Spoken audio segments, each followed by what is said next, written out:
Good evening friends and मेरे कल दोस्तों, नीट पीजी का रिजल्ट आ चुका है और मैंने सोचा है कई लोग ने अच्छे मार्क्स पर आए हैं, मेरे पड़ोस में ही लोग हैं।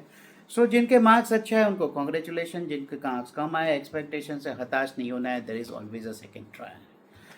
Let me introduce myself. I am Dr. Bimal Chai and I am a practicing anesthesiologist in Ahmedabad और मैं पिछले 25 साल से प्रैक्टिस कर रहा हूँ। मैंने 12 साल इंडिया के बाहर प्रैक्टिस की है, जिसमें I was in Saudi Arabia, I was in UK and I was in US. So I have quite a good experience about the international scenario in anaesthesia also.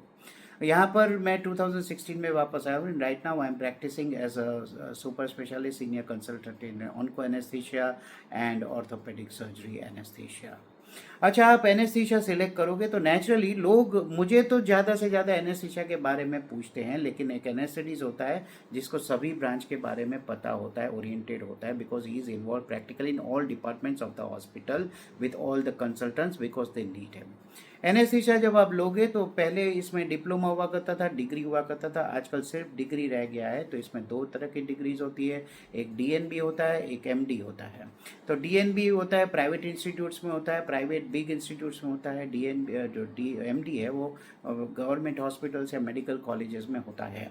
3 साल का होता है दोनों कोर्स और आप स्ट्रक्चर्ड रेसिडेंसी प्रोग्राम करोगे R1 R2 R3 और वो ग्रेजुअली आपकी रिस्पॉन्सिबिलिटी बढ़ती है, आपका काम बढ़ता है और थर्ड ईयर के बाद आप एग्ज़ाम दोगे जिसमें थियरी और practical with your research work ऐसी एग्ज़ाम होती है और वो पास आउट होने के बाद आपको एमडी या डीएनबी की डिग्री मिलती है और आप एनेस्थेटिस्ट बन जाते हो। अब लोगों को यह है कि क्या करना, आगे क्या करना। तो आगे क्या करना, हमारे ज़माने में उतना सारा नहीं था, लेकिन आजकल भाई सुपर स्पेशलिटी भी डेवलप हो गई है। आप इसके बाद या तो आप डायरेक्टली प्राइवेट प्रैक्टिस कर सकते हो या आप किसी एकेडमिक इंस्टीट्यूट में ज्वाइन कर सकते हो।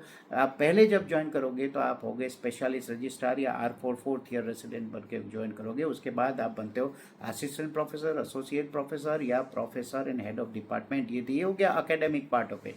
नॉन एकेडमिक आप डायरेक्टली या तो किसी प्राइवेट हॉस्पिटल में, बड़ी कॉर्पोरेट हॉस्पिटल में आप ज्वाइन कर सकते हो एज अ जूनियर एनेस्थेटिस्ट। आपको पहले लिया जाएगा या आपको आईसीयू में प्लेसमेंट मिलेगा as a registrar in ICU और उस तरह से आप वहाँ पर अपना ग्रेड बढ़ा सकते हो with number of years added to your experience. अच्छा, आप सुपर स्पेशलिटी आप जाना चाहते हो तो सुपर स्पेशलिटी किन ब्रांचों में हो गई? सुपर स्पेशलिटी हो गई एक मेरा जो फील्ड है, तो इसमें पहले तो हुआ करता था सिर्फ एक्सपीरियंस के हिसाब से होता था कि मैंने एक ब्रांच चूज़ कर ली एमडी के बाद और कई सालों तक वही ब्रांच में काम कर रहा तो मैं फिर वो हो गया मेरा सुपर स्पेशलिटी। लेकिन आजकल इसमें डिग्रीज आ गई है।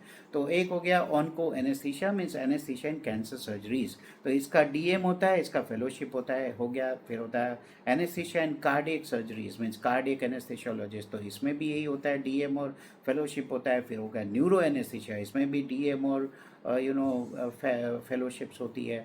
उसके बाद आता है पेन मैनेजमेंट जिसमें प्रैक्टिकली ज़्यादा तो फेलोशिप्स होती है। क्रिटिकल केयर में भी डीएम और फेलोशिप्स होती है।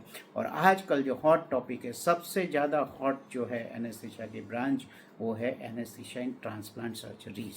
मेरी आप मानो कि अगर आप रियली इंटरेस्टेड हो, आप स्किलफुल हो और आप टाइम देना चाहते हो अपने आप को, तो सबसे बड़ी जो ब्रांच, हॉट ब्रांच है आज, वो anaesthesia in transplant surgeries, organ transplant surgeries. इसमें मेन जो आजकल जो सिनारियो चल रहा है वो ऑर्गन ट्रांसप्लांट। किडनी तो कई सालों से हो रहे हैं, लेकिन जो न्यू है वो है liver transplant, pancreas transplant, heart transplant, heart lung transplant, heart lung transplant और naturally limbs and all transplant भी जो होते हैं। भाई किसी का हाथ कट गया तो वो छोड़ना है and all those things. So anaesthesia in transplant surgeries mainly heart lung transplant and liver transplant, very sophisticated branch, very demanding branch and very few people are there। तो इसमें डीएम डीएनबी दोनों होते हैं। बड़े बड़े लीवर ट्रांसप्लांट के institutes होते हैं जैसे कोचीन हो गया, दिल्ली हो गया, अहमदाबाद हो गया, में भी अभी आजकल काफ़ी सारा बढ़ गया है। तो ये मद्रास हो गया, कलकत्ता हो गया, बड़े बड़े जगह पर इसकी फेलोशिप्स और डीएम होता है। तो कमाने के नेचुरली आप बोलोगे भाई कॉमर्शियल फ़ायदा क्या है, तो अगर आप जस्ट फ्रीलांसिंग आप चालू करोगे तो डिपेंड्स आपके पास कितने कॉन्टैक्ट्स है, कितना नेटवर्किंग कर सकते हो, कितना दौड़ सकते हो। उसके हिसाब से आप कमाओगे। तो फ्रीलांसिंग में प्रैक्टिकली होता है कि सर्जिकल जो चार्ज होता है, सर्जन जो चार्ज लेता है उसका 20-25%, 30% depending on the type of surgery, depending on the type of city you are and the surgical packages. मोटे मोटे तौर पे 20-25% आपको मिल सकता है। तो डिसेंट कमाई होती है अगर आप भागने के लिए तैयार हो। और इनिशियली आप जब यंग हो तब आपको भागना ही पड़ेगा, अपने कॉन्टेक्ट्स डेवलप करने ही पड़ेंगे। तो आपको सोशली भी एक्टिव रहना है, आपको एनर्जेटिक भी रहना है, आप भाग सकते हो ना, और आपको स्किलफुल होना है। दोस्तों, अगर एनेस्थेटियोलॉजिस्ट बनना चाहते हो तो आपको स्किल्स बहुत ही ज़्यादा डेवलप करनी पड़ेगी। आपको हैंड्स जो है बहुत इंपॉर्टेंट है। आपको हर एक चीज़ में, एनेस्थीसिया में ये नहीं है कि भाई स्टेथो लगाया, प्रिस्क्रिप्शन लिख दिया और काम ख़त्म, या इन्वेस्टिगेशन लिख दिया, काम ख़त्म। ये एनेस्थीसिया देना है, प्रोसीजर्स करना है, तो ये पूरा स्किल बेस होगा। इसमें आपको नॉलेज है, कार्डियोलॉजी की नॉलेज, फिजियोलॉजी की नॉलेज, पल्मोनोलॉजी की नॉलेज और ओवरऑल बॉडी फिजियोलॉजी की नॉलेज बहुत ही इंपॉर्टेंट है। जैसे जैसे टाइम बढ़ रहा है वैसे वैसे type of surgeries, complicated patients, बहुत ही बड़े ओल्ड पेशेंट्स, ये सब काफ़ी सारा कॉम्प्लेक्स सिनारियो होते जा रहा है। Multiple surgeries in a single patient, long duration surgeries, robotic surgeries, काफ़ी सारा बढ़ गया है। उस हिसाब से टेक्नोलॉजी जैसे बढ़ती गई सर्जिकल साइड, एनेस्थीसिया में भी टेक्नोलॉजी आ गई है। एनेस्थीसिया मशीन्स बहुत सोफिस्टिकेटेड हो गए हैं। उसकी जो प्रोसीजर्स के जो गाइड्स है, जैसे अल्ट्रासाउंड मशीन यूज़ करना या और कोई मशीन यूज़ करना, नर्व लोकेटर्स यूज़ करना, वो काफ़ी सारे मशीन्स और नई नई दवाएँ आ गई है। तो दवाइयों के हिसाब से काफ़ी सेफ हो गया है। और मगर स्किल्स का कोई रिप्लेसमेंट नहीं है, टाइम का कोई रिप्लेसमेंट नहीं है। आप ऑन द टोज होने चाहिए, जब तब जाके आप प्राइवेट प्रैक्टिस कर सकते हो। तो गवर्नमेंट इंस्टीट्यूट में आपका फिक्स टाइम होता है, आप बच्चों के पढ़ाओगे, आप वहाँ फिक्स टाइम पे ऑन कॉल लोगे और घर जाके सो जाओगे। सो मेरा मानना है it's not a bad branch. ये है कि आप जल्दी से जल्दी अगर आप कमाना चाहते हो, जल्दी से जल्दी इन्वॉल्व होना चाहते हो प्रैक्टिस में, तो आप नेक्स्ट डे से ही प्रैक्टिस स्टार्ट कर सकते हैं।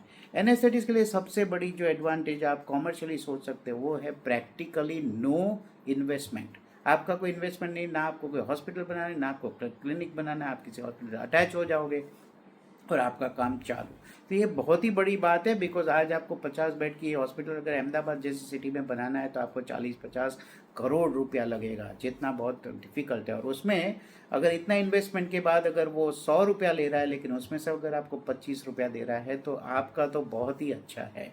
आप एनेस्थीसिया दिए, पेशेंट ठीक हो गया, पेशेंट को फॉलोअप किए, 12 घंटे 24 घंटे बाद वार्ड में शिफ्ट हो गया, तो आपका काम प्रैक्टिकली ख़त्म।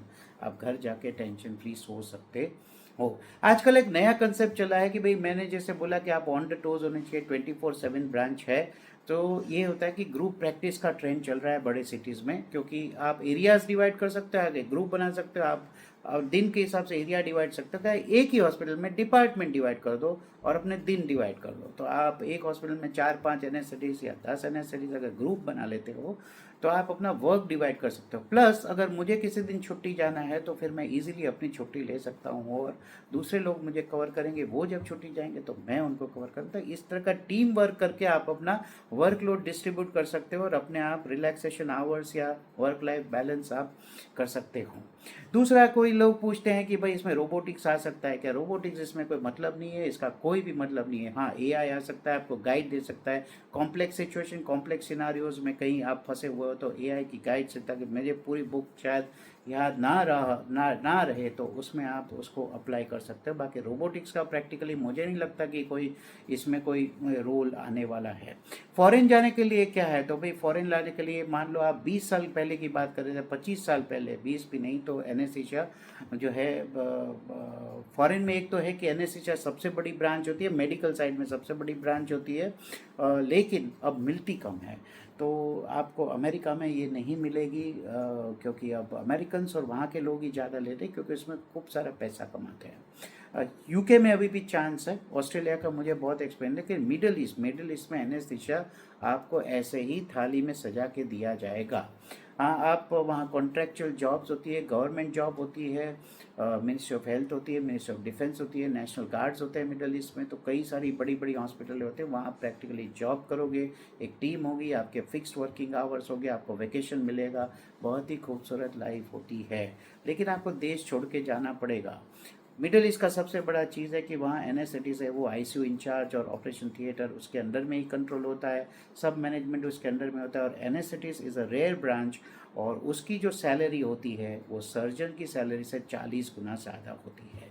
मीन्स मान लो एक कंसल्टेंट जो है एमडीएमएस, उसको 20,000 सैलरी अगर फिक्स है मिनिस्ट्री ऑफ हेल्थ में, तो एनेस्थेटिस्ट को 28,000 सैलरी मिलेगी। तो बहुत ही मज़ा आता है वहाँ पर। तो आप ये भी कैरियर बना सकते हो कि, लेकिन वहाँ जाने के लिए आपको मिनिमम 3 साल अपने यहाँ एक्सपीरियंस लेना होगा, और उनकी जो एक आध स्क्रीनिंग एग्ज़ाम है वो भी देना पड़ेगा। लेकिन उसके बाद to make quick money you can always go there, get an international experience. वहाँ से आप दुनिया भी घूम सकते हो, क्योंकि आपको 50 से 60 दिन का वेकेशन भी मिलता है, और एक लाइफस्टाइल मैनेज कर सकते हो। I think those who want to take anaesthesia and have decided their mind, they can go for it. अगर लेकिन जैसे मैंने बोला, आप मोटिवेटर में होने चाहिए, आप 24/7 अवेलेबल होने चाहिए, आप स्किल्स वाले होने चाहिए, आपको स्किल डेवलप होगी, और आप बड़े दिल वाले होने चाहिए। आप मुझे कांटेक्ट कर सकते हो, मुझे ईमेल कर सकते हो drbimal@gmail.com, या छाया डॉक्टर बिमल, मेरा फेसबुक और इंस्टाग्राम दोनों आईडी है। वहाँ पर आप मुझे क्वेश्चन पूछ सकते हो, पर्सनली भी कांटेक्ट कर सकते हो। I will be happy to guide you. So that's from my side. All the best if you select this branch, and in any guidance I am there to help you. Thank you very much.